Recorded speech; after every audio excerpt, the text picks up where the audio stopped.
Truth Social is probably dead.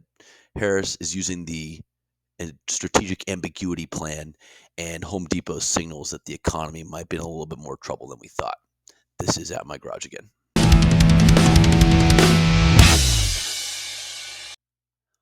So the big news is Trump is back on Twitter, right? Musk hosts Trump for an X Spaces, and this probably means the end of Truth Social. I mean, the whole point for Trump staying on Truth Social was so that he could justify having his public his own public forum and then have a publicly traded company. But the stock should start saying that this meme stock of Truth Social is probably going to be tanking. There's really nobody on that platform anyway, other than Trump and a bunch of MAGA cultists that were following it. And frankly, it didn't really matter. He'd post on there, and then everybody else copied and pasted to X anyway, and it didn't really change anything. So Musk being on X though specifically and basically bailing on Truth Social kind of shows that he's taken the Elon Musk endorsement pretty seriously, and he's going to just turn into the skit. So this has a couple of ramifications though, because it kind of ends the Truth Social experiment, which okay, that's not that big of a deal unless you own stock in it, which I don't know anybody that does, but if you did, I mean, sucks to suck. That's just what it is. And B, this kind of is Trump replaying the 2016 playbook, right? Where he used Twitter at the time to really just take over the airwaves, right? And I think he's seeing it as that's his best opportunity right now to recapture the media attention. And so the funny part is the media has seen him getting back on X and saying, oh, we don't like this one bit. And so there's a couple of instances where folks are coming out and saying, how are we going to stop this, right? And not just the media, but even the European Union chimes in.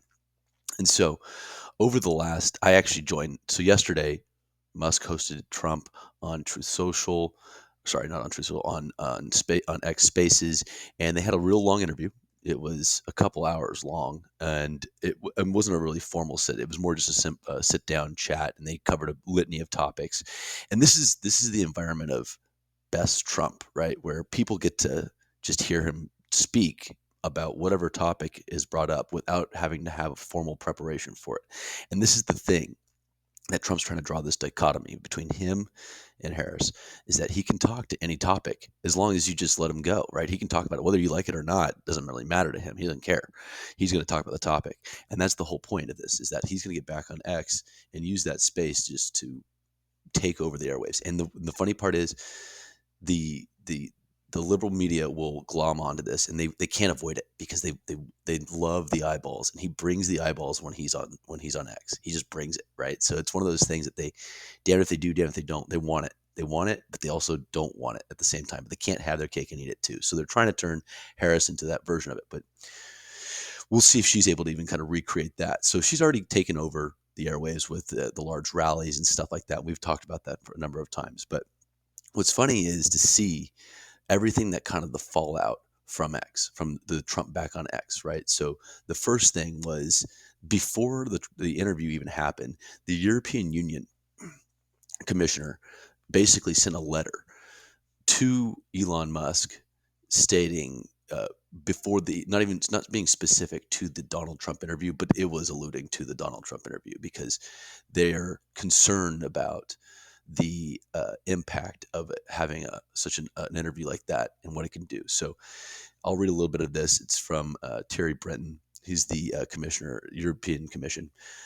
And so, dear Mr. Musk, I'm writing you in the context of recent events in the United Kingdom and in relation to the planned broadcast on your platform of a live conversation between a U.S. presidential candidate and yourself, which will also be accessible to users in the EU.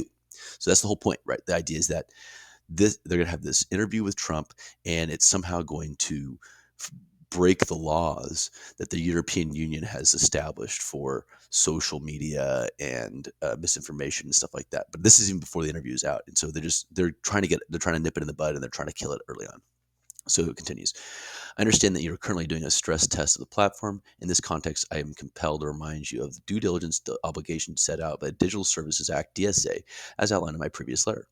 As the individual entity ultimately controlling the platform with over 300 users worldwide, of which one-third is in the EU, has been designated as a very large online platform.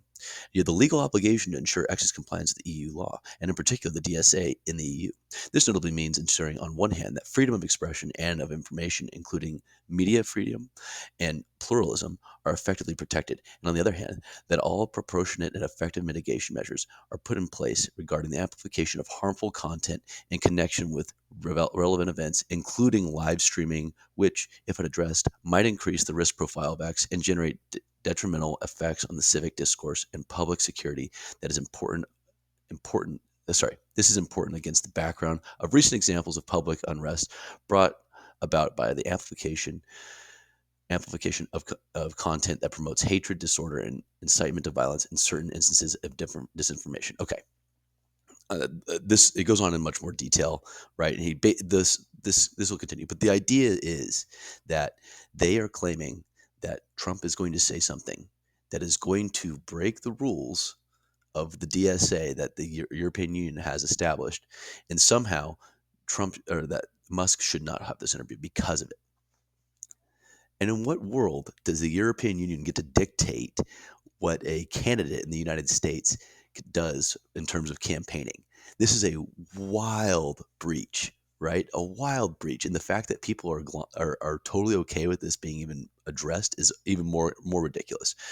It would be one thing to complain about, say, in the UK, to say that the Conservative Party, or not the Conservative, but what is the more right, the new party that's over there that's developed, is somehow going to be shut down on X. Okay, that's not part of it, right? That's not really that's one thing to say. That's a lack of freedom of speech. But the UK has their own rules.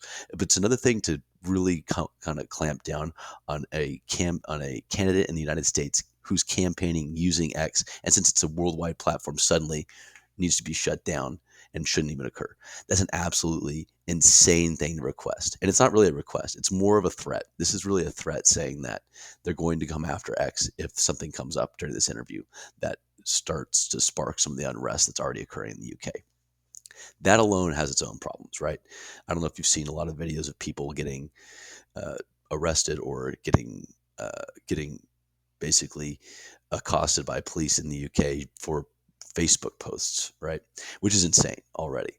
But this should really go to show that in America, we have a certain set of values that the rest of the world does not share. We have a specific set of values that the rest of the world does not share. And that's the craziest part about this. And I think for the most part, uh, true conservatives and Republicans believe that they understand that. They understand that the rest of the world does not share our values, and we can't expect them to. This is where the far left and Democrats seem to not really get it. They believe that the rest of the world can be coddled in such a way that our values are their values, right? Like our values are the same values as people in Iran. Our values are the same as the people in Australia. Our values are the same as the people in Russia. That's not the case, right? And this is point in case right here. Exactly. The European Union alone is already coming out against a candidate campaigning on X, and it's threatening the owner of the business. And you know who's going to support this? Every single left-leaning media, every single left-leaning media outlet, and even not even left-leaning media outlets. That's the crazy part, is they're already on board. We saw just today. Right, so sorry, we saw just today Washington Post reporter Cleve Woodson ask a question of KJP, Karine Jean-Pierre, the press secretary, KJP, I guess, and ask her how the Biden administration is handling the Musk Trump interview and how they're maybe stopping it, which is a wild thing to ask. Here, I got the clip right here. Let's listen. Elon Musk is slated to interview Donald Trump tonight on X. I don't know if the president is going to tune in. Feel free to say if he is or not. But I think that misinformation on Twitter is not just a campaign issue. It's a America issue. What role does the White House or the president have in sort of stopping that or stopping the spread of that or sort of intervening in that. Some of that was about campaign misinformation, but it's a wider thing, right? Yeah, no. This is an insane thing for a member of the press to ask the current administration if they're actually taking care of this. Think about it. The entire press, this is from the Washington Post. I don't know if you ever seen the movie The Post, the one with there's a bunch of members in it, but it was one of the better. I actually enjoyed it. It's Meryl Streep. Meryl Streep's in it. I like Meryl Streep. Don't get me wrong. Meryl Streep makes great movies. Okay, Never Wears Prada, fantastic. Big Meryl Streep fan. Meryl Streep's in the Post, and the whole premise of that movie is they're going over all of the leaked information from the Vietnam campaign during the Nixon campaign, during the Nixon administration, and basically they're going to post a litany of of the uh, of the information that they got leaked, and it's kind of a conversation about what is free press, right? What is free press, and what does that constitute? What does that look like in today's day and age? And how do you hold administrations accountable? The Washington Post did this, and now fast forward to right now, we're looking at a Washington Post reporter in the White House asking the current administration how they're going to stop a an interview from happening between a current candidate for the presidency and a former president and a current owner of a U.S. business or private business, right? Not even a public company anymore. So the idea that the media has completely flipped its opinion on this, because it's okay to be free, to have free speech and be able to say whatever you want, and hold the people you want to hold accountable, so long as you're a part of the legacy media. But if you're not, we don't want you part of the club, because the moment that now we have to compete with you, and that's a big problem. So the crazy idea here is that a member of the Washington Post has this, they've taken this, completely 180, and so now here we are looking at these insane results from decades of legacy media just running cover for the current administration that they want to have in office, and really it's really degraded the trust from the American people. And it's gotten so bad that even on some of the platforms, uh, the the it's like as if in a barrage of articles and headlines came out all at the same time, roughly saying the same thing. Autism Capital on X posted a litany of these. I'll share it right now. So here's the montage of negative headlines that came out immediately after this report was done, right? And this is funny because leading up to this, all of the left leaning accounts on X, pretty much all of them, you saw it trending. It was, uh, Twitter dark or X dark at 8 p.m. tonight because everyone was going to protest this interview being happened. I was on it. There was over 1 million people listening pretty much the entire time. There's a little bit of an issue. It looks like there was a DDoS attack or something like that with the servers. Anyway, that was addressed, and then the interview got on a little bit late, but it was okay. Nonetheless, and I said this before, there's no way that these people will ever not want to listen to this. They're not going to be able to stay away, right? They need to listen. So here's a couple of them. I'm just going to read a couple. Trump rambles, slurs his way through Elon Musk interview. It was an unmitigated disaster. That's from USA Today. The Independent. Trump repeats same old talking points in Musk interview, but lisp steals the show. So CNN, like watching grumpy old men colonists on Trump's X conversation with Musk. MSNBC, at least he's consistent. Brian Taylor Cohen on Elon Musk's failure X interview with Donald Trump, right? And it goes on and on, right? Uh, a couple other ones. One of the common themes, though, amongst all these articles was the Lisp incident. So the Lisp incident is really discussing the whole. Oh well, Trump's cognitive decline is so bad that he can't speak clearly. He's going to have issues, and this is the next play, right? This is the next thing to kind of bury him. They're going to try to use the playbook that he used against Biden. It should be wildly different between the two of them, but it doesn't matter because this is how they're going to play. They go, now we have this old man. Trump is too old to run. He's clearly losing it. He can't speak. That's the play, right? That's what they're going to say.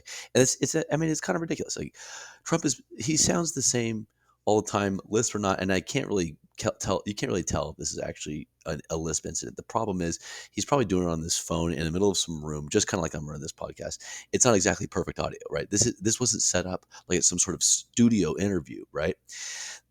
Yeah, Trump's the way he talks, his indication, like the way his cantations, like and everything is just so bizarre, right? Compared to everybody else, you could probably find something wrong with everything he says, right? The way he talks is, oh, it shows that he's got, he's got Alzheimer's. The way he talks, oh, it shows that he didn't have enough salt today, right?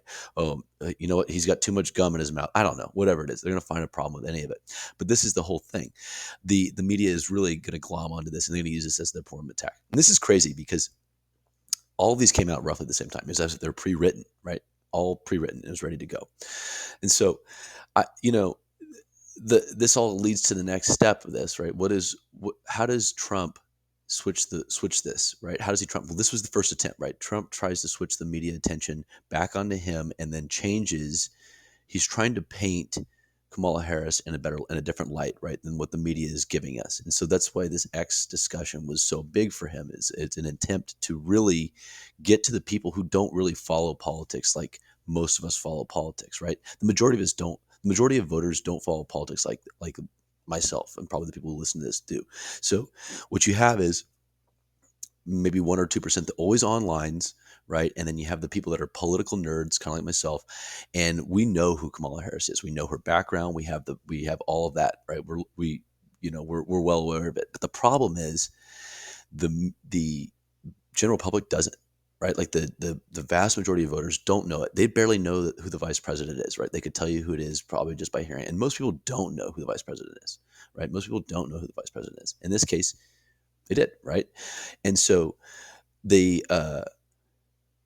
the entire time that the media is propping up Kamala Harris, they're trying to find ways of legitimizing her campaign. And here's the first one that came out, right? So, Financial Times released a poll uh, that says for the first time, the Americans trust Harris more than Trump on the economy, which is a crazy concept, right? Like, think about it.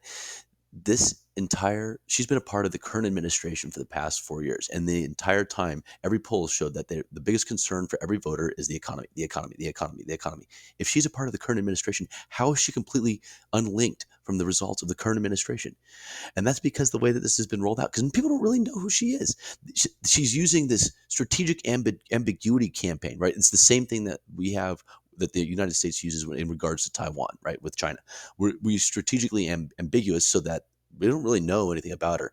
And then for the general public who's voting, they don't really know anything about her either. So, yeah, suddenly, oh yeah, we trust her more on the economy. Why? Do you know why? No, you don't know why. No one knows why. The problem is there's no follow up poll of these things, right? Like, why do you trust her more in the economy?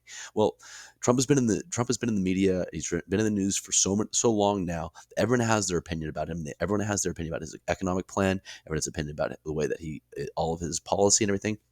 They don't have an opinion about Kamala Harris because somehow she's been completely disjointed from the current administration. That being said, uh, we've seen that her record is somehow not even tied to her anymore, right? So there's been two things. For instance, the first thing that came out recently was that she goes to Vegas, and in Vegas the whole she announces that she's going to not to remove taxes from tips for service workers. Okay, this was very clear. Even legacy media outlets had to say this was very much Trump's idea and Trump's plan, his political policy that he was going to implement. But it's the shift in the tone as to whether or not this policy was okay completely changed on a dime, right?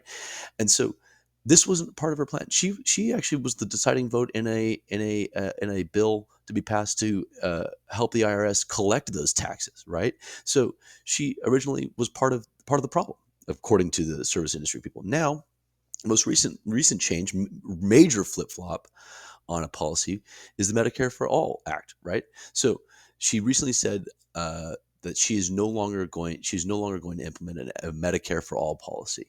Well, if you go back to 2019 when she was a senator, she co-sponsored a bill, the Medicare for All Act of 2019, co-sponsored the bill. I mean, at, at that point, that's Bernie Sanders' bill, right? And so she co-sponsored the bill.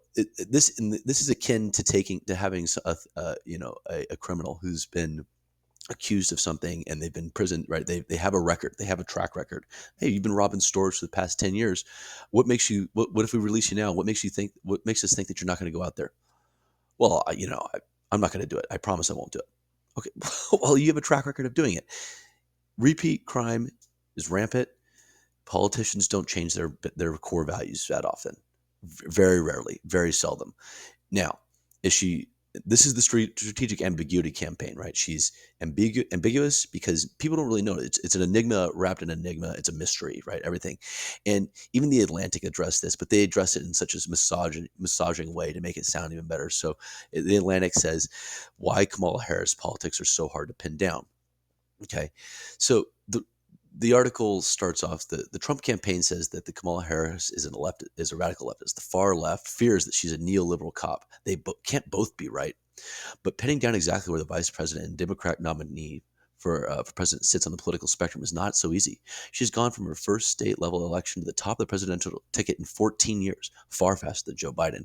And she spent much of that time in positions that don't provide an extensive record on a wide range of policy issues. During her 2020 presidential bid, she took some positions to the left of her prior record, several of which she's now walked back in her current bid for president. Okay, so the Atlantic even admits this, right? And this is David Ingram. He admits this that yeah, she's walked back her positions that she presented in 2020. Why? Because they weren't popular, right? They weren't popular. So the whole reason we haven't had an interview with her in 25 days about her policy positions is because she's trying to figure out. The campaign is trying to figure out what policy position can we take that is not going to change our core values, but we can take those that are going to be popular enough that we can just yeah, no taxes on tips and anything.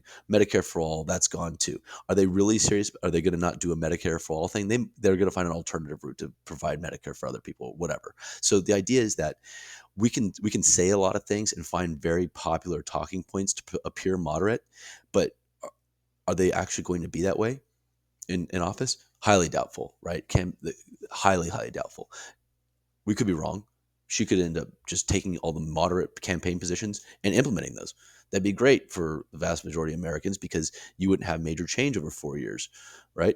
But the reality is, uh, politicians don't change their core values that much, and it's absolutely insane to think that they will, right? She has a history of being a California Democrat and selects a uh, far left Midwesterner to join her on the campaign trail, right? The ticket has a history of being far left. Why would they suddenly change their opinion about their core values now? And we won't know anything about it because no one's asked her a question about it. Are we going to find out sooner before the 1st of September when votes start being counted? Probably not. Probably not. I guarantee we'll have votes cast before we even know an actual policy position. And the real kicker is the article from the Financial Times telling us that they trust Kamala Harris more on the economy than they trust Trump for the first time. This is this is 7 point swing from what it was from Biden to Trump. Why would it be any different? How is Kamala Harris's platform any different from Biden's if she's been in office for 4 years with him? And why can't some of these things be done now? No one's going to ask those questions. She hasn't been pushed.